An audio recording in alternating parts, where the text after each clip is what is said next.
Hello friends, જય શ્રી કૃષ્ણ. શ્વેતાસ કિચનમાં આપનું હાર્દિક સ્વાગત છે. આજે હું મારા કિચનમાં બનાવવાની છું ઇન્સ્ટન્ટ રવા અપ્પમ, એ પણ શાકભાજીથી ભરપૂર એવા. જો બાળકો શાકભાજી ના ખાતા હોય તો એકવાર અપ્પમ આ રીતે જરૂરથી બનાવજો. એકદમ સરસ એવા ફૂલેલા ફૂલેલા બને છે અને બાળકો શાકભાજી ખાઈ લેશે અને ખબર પણ નહીં પડે. તો ચાલો જોઈએ રેસીપી. રવા અપ્પે બનાવવા માટે એક બાઉલમાં આપણે આ ટાઈપની જે વાટકી આવે છે એ ભરીને સૂજી કે રવો આ ટાઈપનો જે મીડિયમ કકરો આવે છે એ 2 વાટકી ભરીને લઈશું.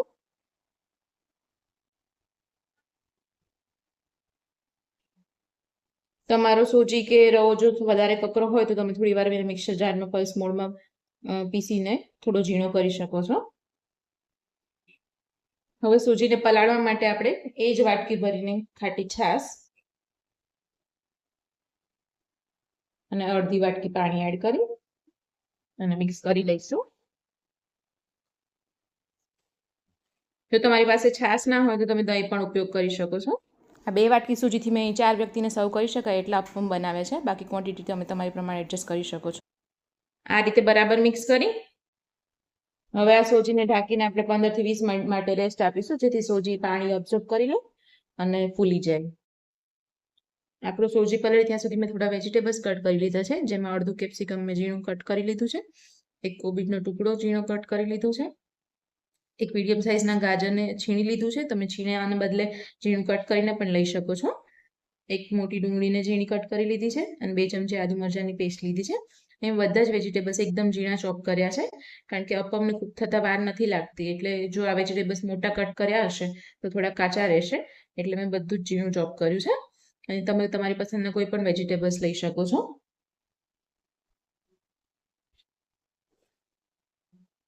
હવે આપણો સોજી એકદમ સરસ પલળીને ફૂલી ગયો છે. અહીં મેં આપણે છાશ ને પાણી વધારે એડ નહોતું કર્યું, જસ્ટ સોજી ફૂલે એટલું જ એડ કર્યું હતું, કારણ કે જે વેજીટેબલ્સ આપણે એડ કરશું એનું પાણી પણ છૂટશે. તો હવે આપણે બધા વેજીટેબલ્સ આમાં એડ કરશું. આ અપ્પમમાં વેજીટેબલનું પ્રમાણ જેટલું વધારે હશે એટલું ટેસ્ટી લાગશે. તો તમારી ટેસ્ટ પ્રમાણે તમે વધારે ઓછા વેજીટેબલ્સ એડ કરી શકો છો.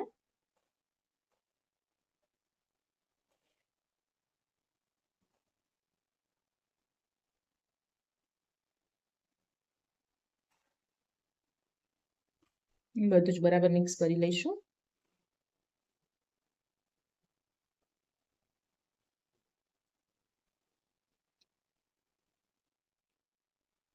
બધું સરસ બરાબર મિક્સ થઈ ગયું છે. હવે ફરીથી આપણે આને 5 મિનિટ માટે રેસ્ટ આપીશું, જેથી વેજીટેબલ્સમાંથી પાણી છૂટે એટલે આપણને ખ્યાલ આવે કે આપણે વધારે પાણીની એડ જરૂર છે કે નહીં.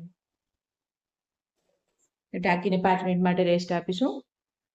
હવે આપણે અપ્પમના બેટરમાં એડ કરવા માટે વઘાર કરી લઈશું. તેના માટે ગેસ પર એક વઘાર મૂકી તેમાં 2 ચમચી જેટલું તેલ લઈશું. તેલ ગરમ થાય એટલે 1 ચમચી રાઈ એડ કરીશું. રાઈ તતરે એટલે હિંગ,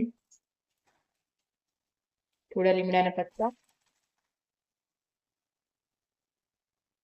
અને 1 ચમચી જેટલી અડદની દાળ જે આપણે સૂકી આવે છે ફોતરા વગરની, એ એડ કરું છું. દાળ એકદમ ગોલ્ડન બ્રાઉન થાય ત્યાં સુધી આપણે વઘારને થવા દેવાનો છે. દાળ ગોલ્ડન થવા લાગી છે તો હવે ગેસ બંધ કરીશું. આ વઘારને આપણે અપ્પમના બેટરમાં એડ કરીશું. અહીં તમે સૂકા લાલ મરચાંના ટુકડા પણ લઈ શકો છો, પણ ખાતી વખતે થોડું તીખાશ લાગતી હોય છે એટલે મેં એડ નથી કર્યા. હવે આપણે બેટરમાં મસાલા કરી લઈશું, જેના માટે 1 ચમચી મીઠું, અડધી ચમચી હળદર પાવડર, 1 ચમચી લાલ મરચું પાવડર, 1 ચમચી ધાણા જીરું પાવડર,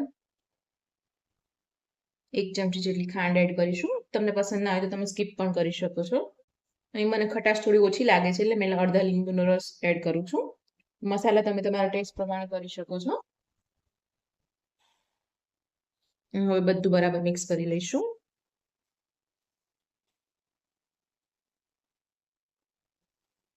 મને બેટર થોડું ઠીક લાગે છે એટલે હું અહીંયા થોડું પાણી એડ કરીશ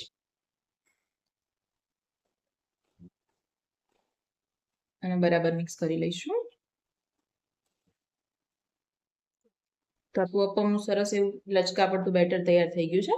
અપમનું બેટર આ પ્રમાણે લચકા પડતું હશે તો એકદમ સરસ બનશે.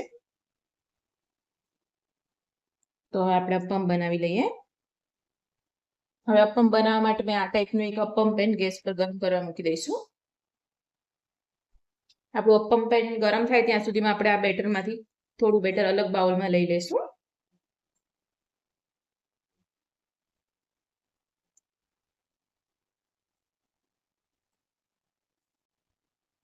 અને તેમાં ચપટી જેટલો સોડા એડ કરવાનો છે. અને વધારે સોડા એડ કરશો તો જ્યારે અપમ ફૂલશે ત્યારે એકદમ લાલ થઈ જશે અને ખાવામાં પણ સારું નહીં લાગે. અને આવા બધું બરાબર મિક્સ કરી લેવાનું છે.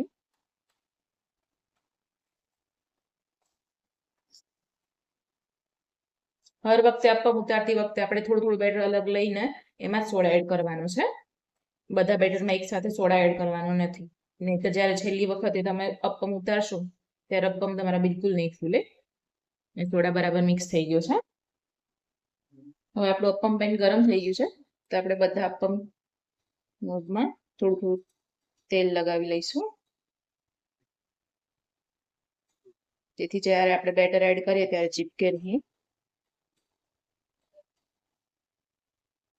હવે આપણે બધા મોલ્ડમાં એક એક ચમચી જેટલું બેટર એડ કરીશું.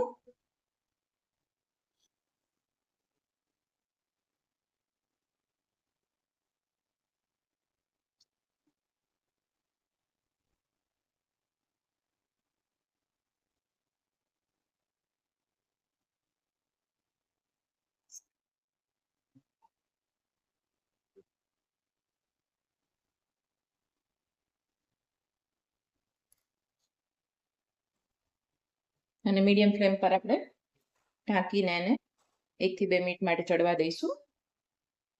થોડી વાર પછી આપણે ચેક કરી લઈશું.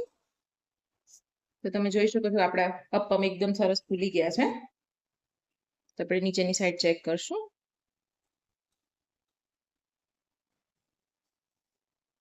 તો આપણે ઉપરની સાઈડ થોડું થોડું તેલ લગાવી અને પછી અપમને પલટાવવાના છે.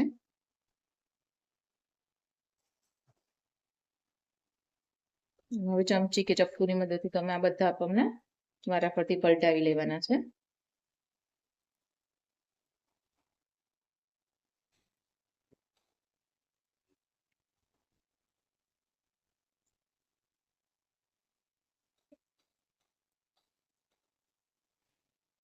અને ફરીથી 2 મિનિટ માટે કૂક થવા દઈશું.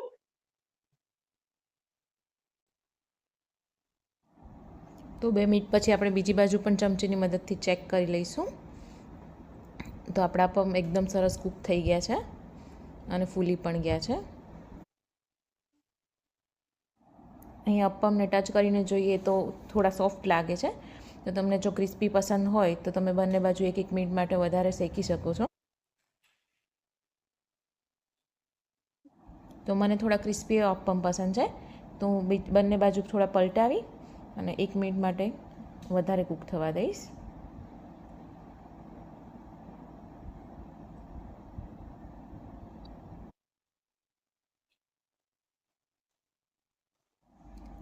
તો હવે તમે જોઈ શકો છો કે આપણા અપમ એકદમ સરસ ગોલ્ડન થવા લાગ્યા છે અને એનું બહારનું લેયર ક્રિસ્પી થઈ ગયું છે.